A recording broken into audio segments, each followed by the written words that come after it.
Mr. Speaker, later today we will vote on H.R. 459, the Federal Reserve Transparency Act of 2012.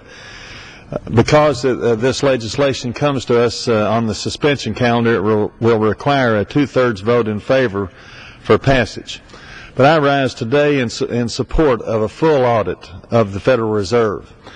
I have thought for many years that there's too much secrecy and too much power invested in our Federal Reserve. This is an effort that I first joined in June of 1991 in the 102nd Congress when I co-sponsored a bill introduced by Congressman Phil Crane of Illinois to audit the Federal Reserve. Even back then, before our most recent major financial recession, Congressman Crane's bill had 56 bipartisan co-sponsors.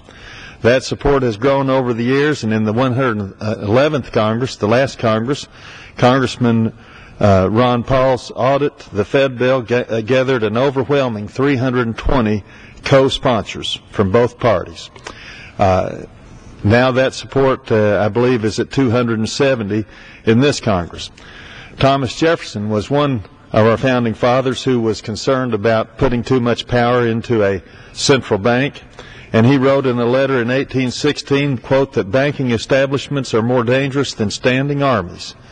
That was not me, that was Thomas Jefferson. And listen to what people are saying about this bill today from both ends of the political spectrum.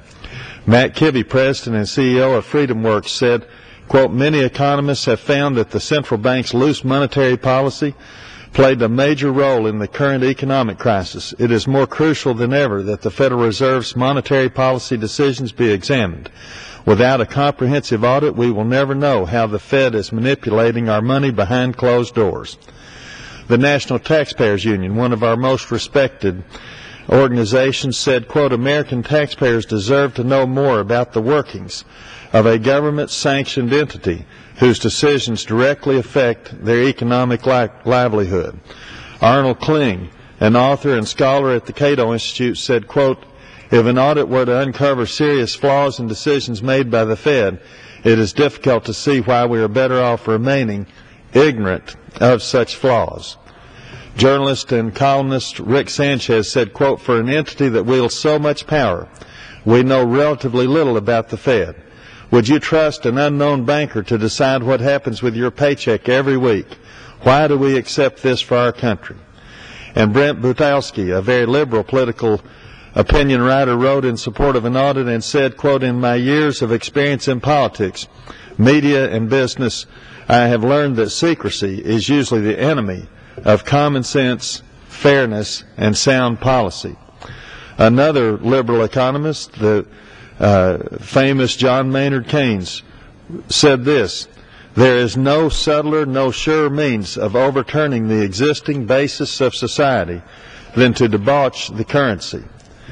And a very conservative, one of the most respected conservative economists, F.A. Hayek, said this, when one studies the history of money, one cannot help wondering why people should have put up for so long with governments exercising an exclusive power over 2,000 years that was regularly used to exploit and defraud them. I have heard over the years, Mr. Speaker, people say that we need to have a Federal Reserve and the Federal Reserve System in order to prevent depressions and recessions. Well, that is certainly a very, very dumb statement to make, because the Federal Reserve was created in 1913, and 16 years later, in 1929, we started our greatest depression.